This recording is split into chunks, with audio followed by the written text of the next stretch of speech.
हमरा जीजा के मुहावा से लार टपके। हमरा जीजा के मुहावा से लार टपके। खाला खाला ए जीजा, इतना दिन से रखले रहली तोहार शांति। खाला खाला ए जीजा, इतना दिन से रखले रहली तोहार शांति। लार जानी तू टपकावा ए हमार जीजा, लार जानी तू टपकावा हमार जीजा। तोहरे भाई के साथे हम गइल रहली मेलावा। तोहरे भाई के साथे हम गइल रहली मेलावा।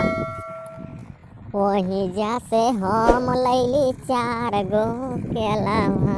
वही जा से हम लैली 4 गो केलावा। अरे खाला ए जीजा जानी लार टपकावा।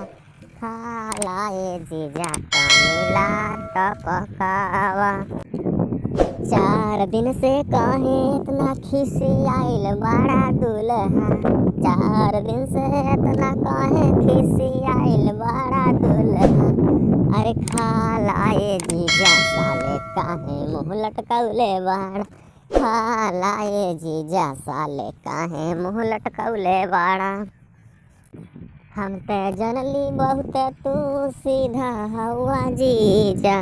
हम ते जनली बहुत तू सीधा हवा जीजा। तू ते 1 नंबर के निकला छिनार हो।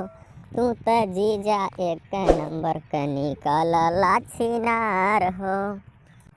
तोहर दीदी छिनार हो, रख लेन 10 भतार हो। दुल्हा जीजा हो, तोहर दीदी छिनार हो, रख लेन हो 10 तना भतार हो। अरे खाला ए जीजा साले काहे मुँह लटकौले बाड़ा। खाला ए जीजा साले काहे मुँह लटकौले बाड़ा।